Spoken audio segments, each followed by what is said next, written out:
শেষ বয়সে এসে হাঁটুর বয়সী একটি ছেলেকে বিয়ে করলেন বৃদ্ধ মহিলা, যার নিজেরই রয়েছে ছেলে মেয়ে নাতি-পুতি।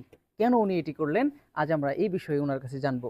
কেন দেশে এত মানুষ থাকতে, অথবা আপনি শেষ বয়সে এসে কেন আপনার বিয়ে করতে হবে, তাও এত অল্প বয়সে একটা ছেলেকে?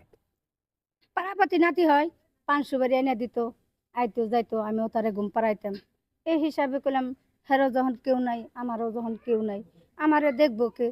তাহলে আমি এই নাতিনকেই আমি বিয়ে করে আমি সংসার করতেছি।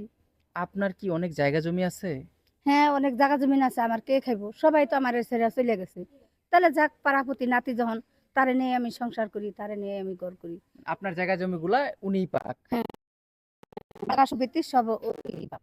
দর্শক, আমরা এতদিন শুনেছি যে বুড়া মানুষ অল্প বয়সের মেয়ে বিয়ে করে, আজকে প্রথম দেখলাম যে বুড়ি বেটি অল্প বয়সের ছেলে বিয়ে করছে। হ্যাঁ, আমরা এই বিষয়ে কথা বলবো আর নতুন দুলার সাথে। ভাই, কেমন আছেন? এই তো ভাই ভালো। ভালো থাকারই কথা। আপনার হাসি দেখে মনে হইতেছে আপনি ভালোই আছেন। কেন, আসলে অল্প বয়সে তো অনেক মেয়ে ছিল, কত কলেজ পড়ুয়া স্কুল পড়ুয়া মেয়ে ছিল, তাদেরকে রেখে এই নানির মধ্যে কি পেলেন যে বিয়ে করতে হলো আপনার? আসলে ভাই তেমন কিছু না। দেখা যাচ্ছে কি, এই বেটির জামাই মারা গেছে অনেক দিন হয়েছে, কিন্তু হুম, এর আবার অর্থ সম্পদ আছে।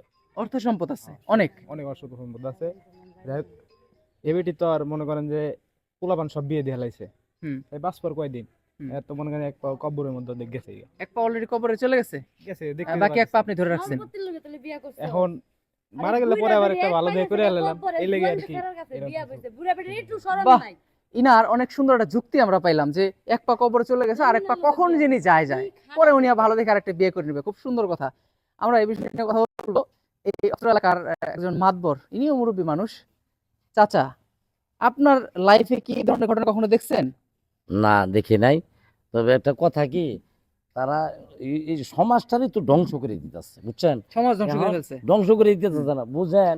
নাতি আর দাদি, নাতি আর দাদি তারা এই ধরনের ঘটনা ঘটায় ফেলাইছে। এখন এটা নিয়ে কি ভাবা যায় বুঝতে পারতেছে না, বুঝছেন না? এখন কি করতে পারি? না দেওয়া যাবে মামলা, না দেওয়া যাবে সমাজে একটা বিচার। এখন আমি কি করতে পারি বলেন? আমি তো এই নিয়ে বড় বিভূত আছি, বুঝছেন? না, আপনার বয়সে একটা লোককে বিয়ে করলে তো মানাইতো। এইটা তো ওই যে নাতির আবার একটু কুরকুরে নিয়ে আছে তো, সম্পদ দেখছে, দেখে হেরা দেখছেন যে বাপ লাগাই দিছে, বুঝছেন? এখন তো এটা কোনো ভয় চালাই দিতে পারতেছে না, কথা বুঝছেন? এখন সমাজকে নিয়ে আরো লোকজন আছে, তাদেরকে নিয়ে বৈশা দেখা যাক কি করা যায়, এছাড়া তো কোনো ভাও নাই। দর্শক, আমরা রহিম রুব্বানের ফিল্ম দেখছিলাম। রহিম রুব্বানের ফিল্মে এরকম একটা ঘটনা ঘটছে। তবে ওই ফিল্মে সেই মুরব্বী মহিলা জোয়ান হইলেও ইনি জোয়ান হবে কিনা আমি জানি না, ইনার অর্থ সম্পদ কিন্তু এখনো জোয়ান আছে এবং সেইটার লোভেই হয়তোবা ইনি বিয়ে করেছে। যাই হোক, সমাজে বহু রকম মানুষ বসবাস করে, খারাপ ভালো, চোর লুচ্চা গুন্ডা বদমাশ সবাই আছে, লোভী স্বার্থপর সব মানুষই থাকে। সবাইকে নিয়ে আমাদের সমাজ, এবং এই সব মানুষগুলো নিয়ে আমাদের বেঁচে থাকতে হবে। পরবর্তীতে আরো কোনো চাঞ্চল্যকর তথ্য নিয়ে আপনাদের সামনে হাজির হব। ততক্ষণ পর্যন্ত ভালো থাকবেন, সুস্থ থাকবেন।